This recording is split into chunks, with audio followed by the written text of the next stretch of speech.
Hello everyone, कैसे हो सब। आशा करते हैं सारे बच्चे ठीक होंगे और टाइम से अपना विद्यालय जाते होंगे और वर्ग विद्यालय का अच्छे से कंप्लीट करते होंगे, क्योंकि एग्जाम आने वाले हैं आप सभी के। तो क्लास हमने आपका जो गद्य संकलन बुक है उसमें हमने आपको पढ़ाया था पाठ गौरी और उसके प्रश्न उत्तर भी करा दिए हैं क्लास।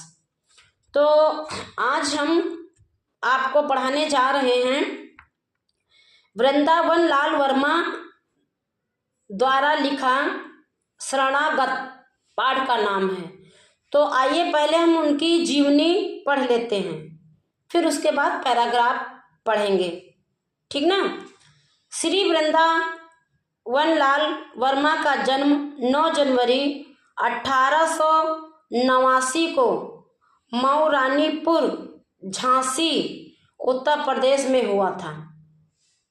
गाइस, अगर मेरे द्वारा अगर आपको हिंदी में कोई भी प्रॉब्लम आती है, समझ में नहीं आता है, आप पढ़ नहीं पाते हो, या मैं जो बोलती हूँ, जो मैं पढ़ाती हूँ, जो मैं लिखवाती हूँ, अगर आपको नहीं समझ में आ रहा तो प्लीज़ आप कमेंट करिए कि मैम आप जो पढ़ाती हैं, जो लिखवाती हैं, बोलती हैं, वो मेरी समझ में नहीं आता है, ठीक ना। कमेंट करिए, प्लीज़ कमेंट करिए अगर आपको कहीं भी जरा भी आपको दिक्कत हो रही हो। तो सन 1909 में इनका नाटक सेनापति उदल छपा, परंतु वह पराधीनता का युग था, इसलिए ब्रिटिश सरकार द्वारा इसे जब्त कर लिया गया, समाज में नहीं आने दिया गया, क्योंकि उस समय ब्रिटिश का शासन था। सन 1920 तक ये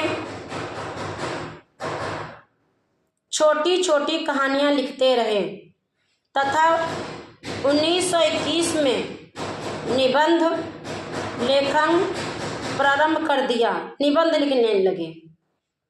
वर्मा जी ने अनेक उपन्यासों की रचना की है, जिनमें मृग नयनी कौमा करके हैं, मृग नयनी, गढ़ कुंडार, प्रत्यागत, कुंडली चक्र, विराटा की पद्मिनी, झांसी की रानी, कचनार, टूटे कांटे, अमरवेल, भुवन विक्रम आदि उल्लेखनीय हैं।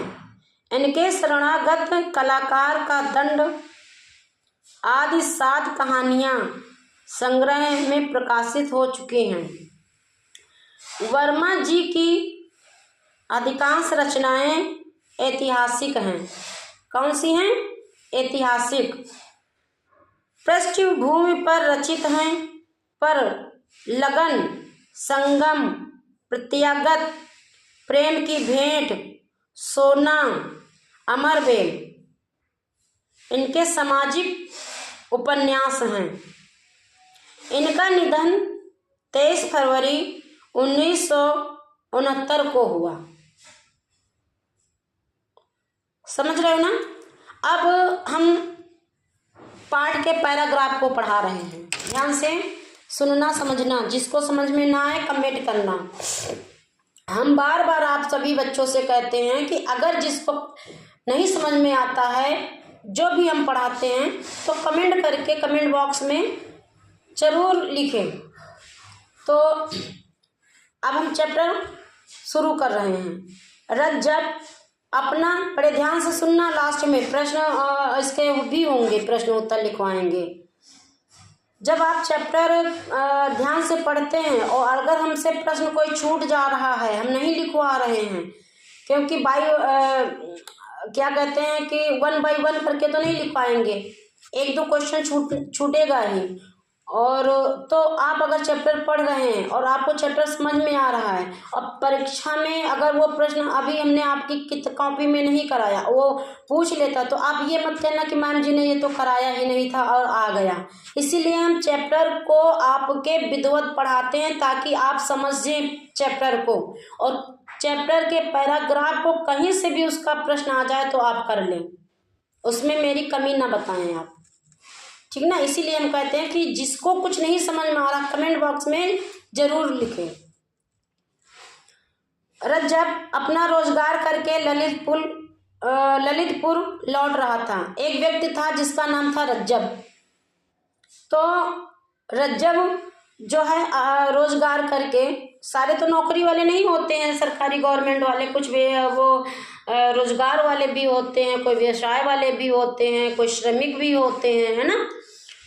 साथ में स्त्री थी, स्त्री मतलब उसकी पत्नी, और गांव में और गांठ जानते हो, पहले लोग धोती पहनते थे और वो पहनते थे तहमत जिसको कहते हैं, ऐसे के चद्दर को ऐसे कमर से लपेट। अब तो पैंट शर्ट पैजामा और लोवर वगैरह पहनते हैं। पहले ना, पहले का समय था, रोडें थी नहीं, रास्ते थे नहीं, जंगली रास्ते हुआ करते थे, कीचड़ भरे रास्ते हुआ करते थे, और ऐसे साधन भी यातायात के नहीं थे कि क्या कहते हैं, गाड़ी को बुक कर ले, गाड़ी आपके दरवाजे आ जाए और आपको लेके जाए, या आप रोडें भी नहीं थी, अच्छी सड़कें भी नहीं, तो सवारी के साधन का कोई मतलब ही नहीं था, ठीक ना। तो विज्ञान अब डेवलप हुआ है तो साधन भी डेवलप हो गए हैं। तो उसके गांठ में जो व्यवसाय करके लौट रहा था, पैसा बचा हुआ था, तो उसके यहाँ पे लोग पहले ऐसे ऐसे करके धोती पहनते थे। अभी आप गांव में देखे होंगे, बहुत ज़्यादा तो नहीं, लेकिन अभी भी कहीं ना कहीं आपको देखने को वही दादा लोग मिल जाते हैं जो धोती पहने होते हैं, ठीक ना। तो गांठ में कुछ पैसे थे, व्यवसाय करके लौट रहे थे ना, इसलिए उनके पास कुछ पैसे थे। तो और थे कितने, गांठ में 200-300 की बड़ी रकम थी। उस समय 200-300 बहुत ज्यादा माने रखता था, ठीक ना। मार्ग बीहड़ था, मैंने अभी बताया था ना, रास्ते ठीक नहीं थे। बीहड़ मतलब ऊंचा खाली, ठीक ना, फिर कीचड़ भरा, फिर जंगलाती इलाका, क्योंकि ऐसी उससे हम गुजर चुके हैं ना। जब हम लोग स्कूल जाया करते थे बेटा, जहाँ पे हम बचपन में विद्यालय जाया करते थे, तो अच्छी सड़कें नहीं थी, रोड नहीं थे, पतावर जंगल और झाड़ियाँ और पगडंडियाँ हुआ करती थी। रोडें नहीं थी, पगडंडियाँ मतलब कच्चे रास्ते हुआ, पानी भर जाता था, ठीक ना। तो और सुनसान भी हुआ करता था। तो लोग रातों रात चलते हैं रास्ते पे, और जगह जगह पे सरकार ने बल्ब रोशनी की व्यवस्था कहीं ना कहीं कर दी है। अभी गाँव में है, पिछड़े अभी आप चले जाओ तो जैसा आपको किताबों में पढ़ने को मिल रहा है, अभी गांव में भी उसका दृश्य आपको देखने को मिल जाएगा, ठीक ना। तो जो भी पाठ पढ़ा करें उसकी स्टोरी को अपने माइंड में बिठा लिया करें, इससे प्रश्न बनाने में आपका जो है रास्ता आसान रहता है। तो ललितपुर काफी दूर था, बसेरा कहीं ना कहीं लेना ही था, क्योंकि शहर से और गांव की दूरी ज्यादा थी और रास्ता अच्छा था नहीं, इसलिए रास्ते में कहीं रुकना उचित था। इसलिए उसने मणपुरा गांव है, दूसरा गांव, जिस गांव के ये थे उस गांव नहीं, दूसरा गांव जहां रहने के लिए सोच रहे थे, नामक गांव में ठहर जाने का निश्चय किया। उसकी पत्नी को बुखार हो आया था, बुखार सभी लोग जानते हो, फीवर। रकम पास में थी और बैलगाड़ी किराए पर करने में खर्च ज़्यादा पड़ता। अगर वो चाहता कि मैं बैलगाड़ी बेटा कहते हैं बुलक कार्ड, आप लोग जानते होंगे कि इंग्लिश में पढ़ा होगा बुलक कार्ड को कहते हैं बैलगाड़ी। बुलक मैंने बैल, कार्ड मैंने गाड़ी, बुलक कार्ड मतलब बैलगाड़ी। पहले का समय था तो रिक्शे हुआ करते थे, घोड़सवारी हुआ करती थी और बुलक कार्ड थी। तो उसने सोचा जो ये मैं व्यापार करके आया हूँ, जो हमारे पास 100-200 का रुपया है, वो भी अगर हम बैलगाड़ी करके घर तक जाएंगे रात में, एक तो रास्ता सुनसान और दूसरे डाकुओं का डर, जंगली जानवरों का डर, और दूर जाएंगे, पत्नी को बुखार है, अगर गाड़ी बुक करें पैसा भी चला जाएगा, है ना। और हो सकता है जान भी गंवानी पड़े। उसकी पत्नी को बुखार हो आया था, रकम पास में थी और बैलगाड़ी किराए पर करने में खर्च ज़्यादा पड़ता था, इसलिए रज्जब ने उस रात आराम कर लेना ही ठीक समझा। और समझदारी बेटा तभी है जब आप अपने विवेक और अपनी बुद्धि का इस्तेमाल करेंगे सही रूप में। मोबाइल तो सारे बच्चे चलाते हैं, टीवी पर तो सारे बच्चे मूवी पिक्चर देखते हैं, और रील, इसमें कितनी गंदी गंदी रील है, और ऐड भी देखिए कितने गंदे गंदे। फैमिली के साथ आप ऐड नहीं देख सकते बैठ करके। तो हमें वो लोग तो पैसा कमा रहे हैं गंदे गंदे ऐड बना करके, हकीकत नहीं है, लेकिन उनको देखकर हमारे बच्चे बिगड़ रहे हैं ना। तो हमें भी उन लोगों की उसमें भागीदारी नहीं करना चाहिए, हमें अपना समय नहीं बर्बाद करना चाहिए, हमें अपना समय बनाना चाहिए, अपने समय को बचा के रखना चाहिए। रील में, इंस्टाग्राम में, फेसबुक पर आप टाइम बर्बाद करते हो, ज़्यादा से ज़्यादा टाइम आप अपनी किताबों के साथ बनाओ, ताकि आने वाले भविष्य में आपके लिए वो बेहतर लगे, साबित हो।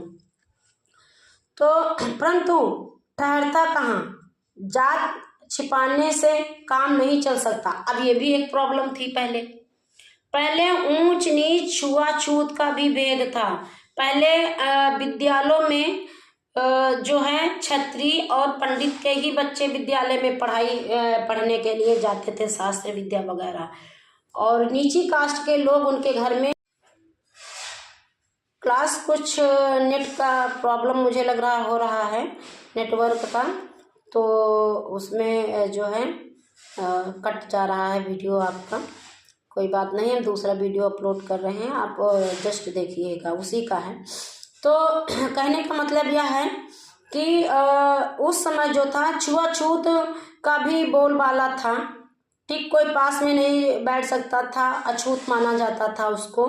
जैसे अंग्रेज लोग हम लोगों को, हिंदुस्तानियों को पहले काला गौरव समझते थे, अंतर करते थे, ये काले हैं, और फिर समाज में वही हुआ कि ये अछूत है, इसका पानी मत पियो, इसके हाथ का पानी मत। फिर धीरे धीरे इस प्रथा का अंत काफ़ी लोगों ने करवाया, और आज हम जहाँ पे हैं छुआछूत, क्योंकि एक ही विद्यालय में सारे कास्ट के बच्चे पढ़ते हैं। मैं देखती हूँ कि बच्चे एक दूसरे से लंच भी शेयर करते हैं, यहाँ तक अपना हर चीज़ शेयर करते हैं, और होना भी चाहिए, ठीक ना, मेरे हिसाब से, कि इंसान का, चाहे वो किसी भी कास्ट का हो, किसी भी जात और धर्म को मानने वाला, लेकिन उसका खून एक ही होता है, रेड। ये याद रखना बेटा, ये याद रखना। आप यहाँ पे आकर के वर्ण आपके बढ़ गए हैं, और जब भगवान के घर से आते हो तो सारे एक ही भगवान भेजता है सभी बंदों को, ठीक ना। तो अब वो सोच रहे हैं कि अगर हम किसी के घर रुक गए तो जात भी बतानी पड़ेगी, तो लोग हमें ठहरने भी नहीं देंगे कि ये नीची जात का है। उसकी पत्नी नाक और कानों में चांदी की बालियां डाले थी। चांदी जो औरतें कान में डालती हैं, वो चांदी की बाल उस समय कीमती थी, चांदी उस समय कीमती थी, और पैजामा पहने थी। इसके सिवाय गांव के बहुत से लोग उसको पहचानते भी थे। वह उस गांव के बहुत से कर्मठ और अकर्मठ ढोल खरीद कर ले जा चुका था। ढोल जानते हो, ऐसे बजाने वाले ढोलक, उनको उस गांव में फेरी करने आता था, तो लोग उसको पहचानते भी थे कि ये तो वो है। अपने व्यवहारियों से उसने रात भर के बसेरे के लायक स्थान की याचना की, किंतु किसी ने भी उसे मंजूर ना किया।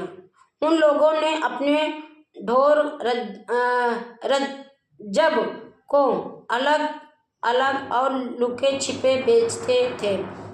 ठहरने में तुरंत ही तरह तरह की खबरें फैलती, इसलिए सबने इनकार कर दिया कि हम भाई अपने घर आपको शरण नहीं देंगे। गांव में एक गरीब ठाकुर रहता था।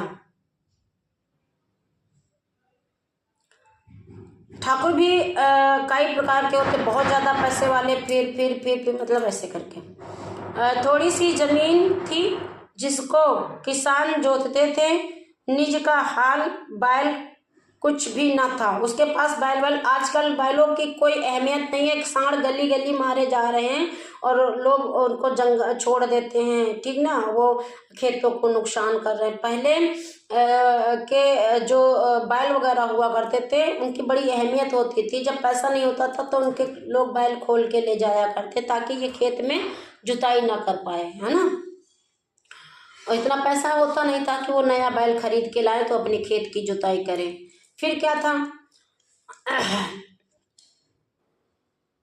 उसके पास, ठाकुर के पास बैल नहीं थे, लेकिन कास्ट में वो ठाकुर था इसलिए लोग उसको इज्जत देते थे। लेकिन अपने किसानों से 2-3 साल का पेशगी लगान वसूल कर लेने में ठाकुर को किसी विशेष बाधा का सामना नहीं करना पड़ता था, लोग दे ही जाते थे उसको। छोटा सा मकान था परंतु उसको गांव वाले गढ़ी के अंदर व्यंजक शब्द से पुकारते थे और ठाकुर को डर के मारे राजा शब्द से संबोधित करते थे। उस ठाकुर को राजा कहकर उस गांव के लोग पुकारते थे। सामत का मारा रज्जब इसी ठाकुर के दरवाजे पर अपनी ज्वारग्रस्त पत्नी को लेकर पहुंचा। कहाँ पहुंचा? उसी ठाकुर के दरवाजे पर। ठाकुर पौर में बैठा हुक्का पी रहा था। पौर जैसे आजकल आप लोग अंग्रेजी में कहते हैं उसे वो हॉल क्या कहते हैं, बड़ा सा, है ना, इसको क्या कहते हैं, अरे यार नहीं याद आ रहा है। एक तो गेस्ट रूम होता है जिसमें आप मेहमान बिठालते हो, और किचन, बाथरूम, बेडरूम, ये तो सारे होते हैं, उसको हॉल ही कहा जाता है शायद। आप कमेंट में बताइएगा क्या कहते हैं उसको। वो वहीं पर हॉल में बैठा हुक्का पी रहा था, कुड़कुड़ कुड़कुड़ करके। ऐसे पहले हुक्का लोग पीते थे, अब तो ड्रग्स, अफीम, चरस, गांजा, भांग और शराब, है ना, सब बच्चे यूज कर रहे हैं। और पहले के लोग, वही ठाकुर लोग जो हुआ करते थे, हुक्का पीते थे।